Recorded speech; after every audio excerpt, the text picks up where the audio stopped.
बोलो जयकारा बोल मेरे श्री गुरु महाराज की जय। आदर्श गुरु भक्ति। श्री सद्गुरुदेव जी महाराज श्री चतुर्थ पातशाही जी के समय में भी आप गुरु निष्ठा, भक्ति एवं सच्ची लगन से सेवा एवं श्री आज्ञा पालन में विशिष्ट बने रहे। एक बार श्री सद्गुरुदेव जी महाराज ने आपको अंदर बुलाया और फरमाया कि अभी अभी मकराना जाना है। आप श्री आज्ञा शिरोधार्य कर अभी बाहर आए थे कि संदेश मिला, श्री आज्ञा हुई है, मकराना नहीं अमृतसर जाना है। आपने विनय कर दी, श्री आज्ञा शिरोधार्य है और दोबारा अंदर नहीं गए। अभी कमरे में पहुंचे ही नहीं थे कि श्री आज्ञा हुई कि श्री आनंदपुर की सेवा करो। बाहर जाने की क्या जल्दी है। आप सेवा कार्य आरंभ करने लगे तो पुनः अंदर बुलवाया और फरमाया कि किस सेवा को प्रथम प्रमुखता देनी चाहिए, यह आपको सोचना था। आपने विनय की, स्वामी जी भूल हो गई, अब किस सेवा को प्रथम करना है आज्ञा दें। श्री वचन हुए कि पूर्णता इसी का नाम है। बाहर आने पर वहीं पास खड़े महात्मा जी ने कहा, वाह, आपने एक बार भी नहीं कहा कि मैंने क्या गलत किया है। आपने फरमाया, गलत सही तो श्री गुरु महाराज जी ही जानते हैं, हमने अपना कर्तव्य निभाना है। कितनी महानता एवं रहस्य भरा है इसमें, साधारण जीव नहीं जान सकता इसे। देखने व सुनने में चाहे ये बातें भले ही छोटी मालूम होती हैं, परंतु इन्हीं के अंदर सत्यता के गहरे रहस्य छिपे होते हैं। श्री गुरु आज्ञा पालन में यह प्रमाण आपकी महानता का प्रतीक है। एक बार श्री सद्गुरुदेव जी महाराज श्री चतुर्थ पातशाही जी ने श्री आनंदपुर के सभी स्थायी निवासियों को बुलाकर श्री प्रवचन फरमाए कि गुरुमुखों, भक्ति और परमार्थ एक ऊंची मंजिल है। सद्गुरु की आज्ञा पालन करते हुए जो गुरुमुख सेवा, भक्ति व भजनाभ्यास में दिल लगाते हैं, वे अपनी मंजिल को शीघ्र ही पा लेते हैं। यह मार्ग गुरुमति का है। यहाँ केवल श्री सद्गुरुदेव जी की आज्ञा मौज में अपने जीवन को ढालना ही वास्तव में सद्गुरु की प्रसन्नता को पाना है। सद्गुरु की प्रसन्नता में ही गुरुमुखों का कल्याण है।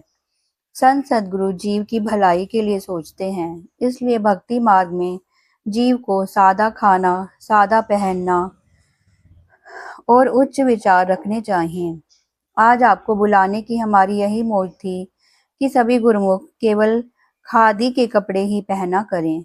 खद्दर आपको स्टोर से मिल जाएगा। समयानुसार महापुरुष अपनी मौज बदलते रहते हैं।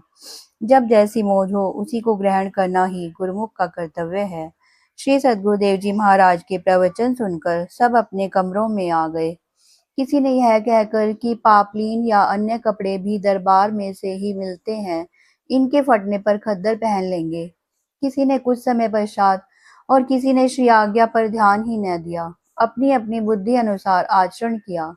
आपने श्री पंचम पातशाही जी ने कहा कि खद्दर के सिवाय अन्य कपड़े श्री दरबार से मिले हैं। आज जो वचन हुए हैं वे भी श्री गुरु महाराज जी ने ही फरमाए हैं, अतः हम अब खद्दर के सिवाय कुछ नहीं पहनेंगे। आपके पास उस समय खद्दर का केवल एक ही चोला था, बदलने के लिए दूसरा बिल्कुल नहीं था। आपने कमरे में जाकर अन्य पापलीन आदि के वस्त्र एक ओर रख दिए और उसी समय खद्दर लेकर उसे सिलवाकर तब चोले को बदला। यही आपकी श्री आज्ञा पालन में निष्ठता और दृढ़ता थी। सन 1968 में आपकी बहन के लड़के का विवाह था। उन्होंने श्री चरणों में विनय भिजवाई एवं आपको कलकत्ता विवाह में सम्मिलित होने का निमंत्रण दिया और आने के लिए विवश भी किया। सभी भाई बहन प्रेमी थे।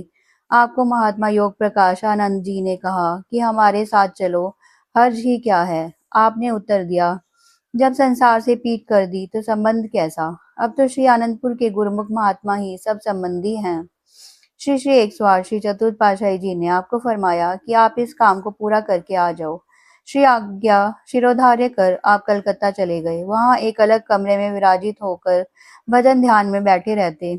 आपने सभी संबंधियों को दिन में एक बार मत्था टेकने की आज्ञा दी। आपने कहा कि यहाँ हमारा दिल नहीं लग रहा। आप कार्य संपन्न कर शीघ्र ही श्री आनंदपुर लौट आए।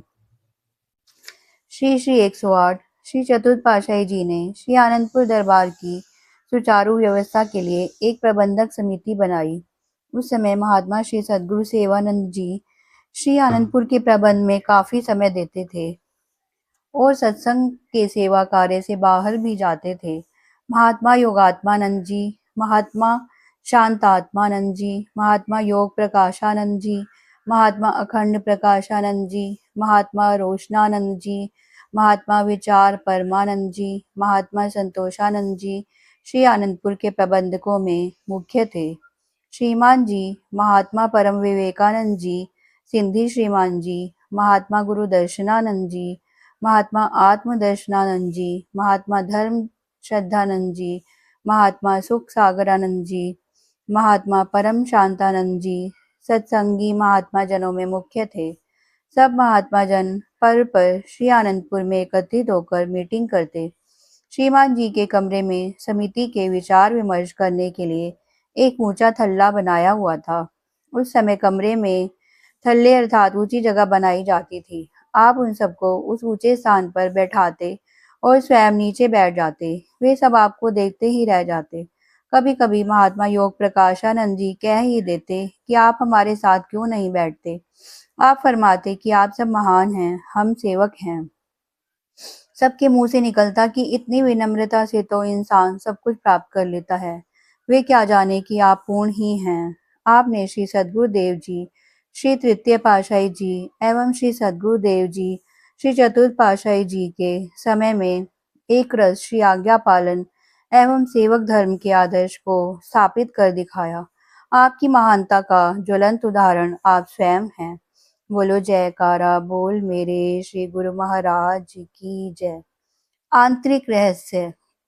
महापुरुषों के आंतरिक रहस्य केवल महापुरुष ही जानते हैं। वे अपने ध्येय पूरक तत्वदर्शी शिष्य को पहचानते हुए भी रूहानी जानशीन पर परमार्थ कार्य का उद्घाटन करते हैं, अपनी रूहानी शक्ति की दात समर्पित करते हैं। सन 1968 में श्री सद्गुरुदेव जी महाराज श्री चतुर्थ पातशाही जी ने अपनी मौत से आप श्री पंचम पातशाही जी को श्री प्रयागधाम में बुलवाया।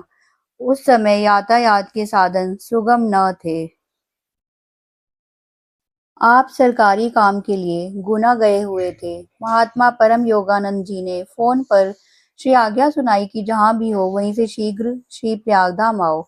आप सरकारी काम के सभी कागज पत्र गुना आश्रम में छोड़कर वहीं से सीधा श्री प्रयागधाम की ओर चल दिए। ट्रेन में 2 दिन का समय लगता था। जो वस्त्र पहने थे उनमें ही वहां पहुंच गए। अन्य वस्त्र लेने श्री आनंदपुर नहीं गए। श्री सद्गुरुदेव जी महाराज श्री कार पर विराजमान होकर बाहर से आए। आपको देखते ही प्रसन्न मुद्रा में फरमाया कि आ गए। उन्हें महात्मा दर्शन अलखानंद जी को बुलाकर कहा, आज हमें दूरदरगाही कार्य को पूर्ण करना है। आज्ञाकारी, दृढ़ संकल्प एवं कर्तव्यनिष्ठ तथा श्री परमहंस दयाल जी के मिशन के पूर्णकर्ता आ गए हैं। आप दरवाजे पर खड़े रहना, कोई भी अंदर की ओर ना आए, ना कुछ सुनने पाए। आप भी किसी को यह रहस्य नहीं बताना, गुप्त रखना। समय आने पर सबको विदित हो जाएगा।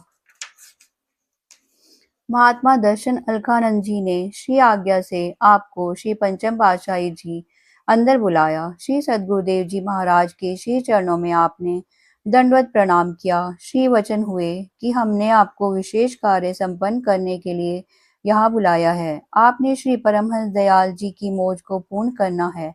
महापुरुष भी परंपरागत सीना बसीना रूहानी उत्तराधिकारी को आध्यात्मिक शक्ति समर्पित करते हैं। श्री सद्गुरुदेव जी महाराज श्री तृतीय पातशाही जी ने हमें आपके लिए वचन फरमाए थे।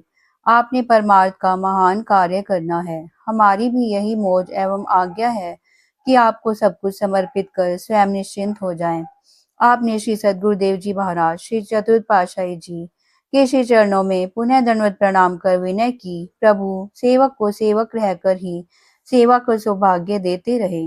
आपकी छत्र छाया में जीवन व्यतीत हो। श्री वचन हुए कि अब आपको सारी सेवा सौंप रहे हैं। श्री आज्ञा से पूर्ण करो। पुनः रूहानी रहस्य को समझाते रहे। एक दिव्य प्रकाश आपके चारों ओर हुआ और आपके अंतर में समा गया। पुनः फरमाया कि इस रहस्य को अभी बाहर प्रकट करने का उचित समय एवं परिस्थिति नहीं है, इसे गुप्त ही रखना। श्री सद्गुरुदेव जी महाराज श्री चतुर्थ पातशाही जी निरंतर पारमार्थिक कार्य को उन्नति देते रहे। अप्रैल सन 1970 में आप श्री आनंदपुर में विराजमान थे। सेवकों को आपकी सेहत सुकोमल प्रतीत हुई। सेवकों ने डॉक्टर को बुलाने के लिए श्री चरणों में विनय की। श्री वचन हुए कि हमारी सेहत डॉक्टरों की दवाइयों से कदापि ठीक नहीं हो सकती। यह सब श्री परमहंस दयाल जी के हाथ में है, उन्हीं का आधिपत्य है, वे जो चाहेंगे करेंगे। आपका संकेत निज धाम जाने की मौज में था, परंतु अल्प बुद्धि क्या जाने। श्री सद्गुरुदेव जी महाराज 2 मई सन 1970 को श्री प्रयागधाम में पहुंचे। 12 मई सन 1970 को दोपहर के समय सेवादारों को आपने श्री वचन फरमाए, हमारा तो विचार है कि अब महात्मा दर्शन पूर्ण आनंद जी को सब काम समझा दें। श्री आनंदपुर के कई कामों का उत्तरदायित्व तो उन्हें पहले ही सौंप दिया गया है।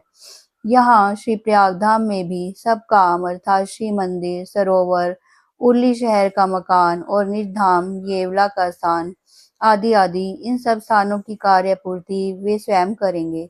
इतना फरमाकर श्री सद्गुरुदेव दीनदयाल जी मौन हो गए। आप गुप्त रूप से तो इन्हें श्री पंचम पातशाही जी सब कुछ समझा चुके थे, परंतु अब बाहरी रूप में सांकेतिक भाषा में सबके सामने इस रहस्य को प्रकट कर रहे थे। 20 मई सन 1970 बुधवार के दिन श्री सद्गुरुदेव जी महाराज श्री चतुर्थ पातशाही जी ने निजी मौज से महात्मा परम योगानंद जी को समीप बुलाकर कहा कि महात्मा दर्शन अलखानंद जी को बुलाओ। जब ये दोनों महात्मा जन श्री चरणों में उपस्थित हुए तो आपने फरमाया, हम आप दोनों को एक गुप्त रहस्य की बात कहते हैं। आप दोनों को विदित हो कि हमारे बाद हमारे जानशीन उत्तराधिकारी महात्मा श्री दर्शन पूर्ण आनंद जी होंगे, परंतु हमारी यह आज्ञा है कि अभी किसी को इस रहस्य के विषय में न बताना। समय आने पर महात्मा सद्गुरु सेवानंद जी को सब वचन बता देना। वे हमारे वचन जब किसी को बताने के लिए कहें तो उस समय तुम सबको सुना सकते हो, परंतु पहले किसी से भी बात नहीं करना। इस प्रकार अपनी श्रीमोज अनुसार श्री सद्गुरुदेव जी महाराज श्री चतुर्थ पातशाही जी 30 मई सन 1970 में निज स्वरूप में लीन हो गए। 1 जून सन 1970 को श्री आनंदपुर में महासमाधि में विराजमान हुए। मर्यादा अनुसार 2 जून सन 1970 को उनकी पुण्य स्मृति में भंडारा किया गया। श्री श्री 108 श्री सद्गुरुदेव जी महाराज श्री चतुर्थ पातशाही जी के मुख से 20 मई सन 1970 को फरमाए गए वचनानुसार 4 जून को प्रातः 8 बजे श्री आनंदपुर के सत्संग भवन में सब संगत को एकत्र कर यह श्री आज्ञा सुनाई गई कि श्री श्री 108 श्री सद्गुरुदेव जी महाराज श्री चतुर्थ पातशाही जी की यह श्री आज्ञा हुई है कि हमारे रूहानी जानशीन महात्मा श्री दर्शन पूर्णानंद जी होंगे। महात्मा जन, बाइयां एवं सर्व संगत ने श्री आज्ञा शिरोधार्य कर श्री स्वामी जी श्री पंचम पातशाही जी के श्री चरणों में दंडवत वंदना की। श्री सद्गुरु दाता दीनदयाल जी श्री पंचम पातशाही जी ने ये प्रवचन फरमाए, हमारे लिए जो श्री सद्गुरुदेव जी महाराज ने श्री दरबार की सेवा करने की श्री आज्ञा प्रदान की है, हम उसका पालन करेंगे। वो आप सब गुरुमुखों को भी श्री सद्गुरु दाता दीनदयाल जी की श्री आज्ञा का पालन करना होगा। विधि पूर्वक रूहानी जानशीनी देने का दिनांक 10 जून सन 1970 शुभ दिन बुधवार निश्चित किया गया। बोलो जयकारा बोल मेरे श्री गुरु महाराज की जय। बोलो साचे दरबार की जय।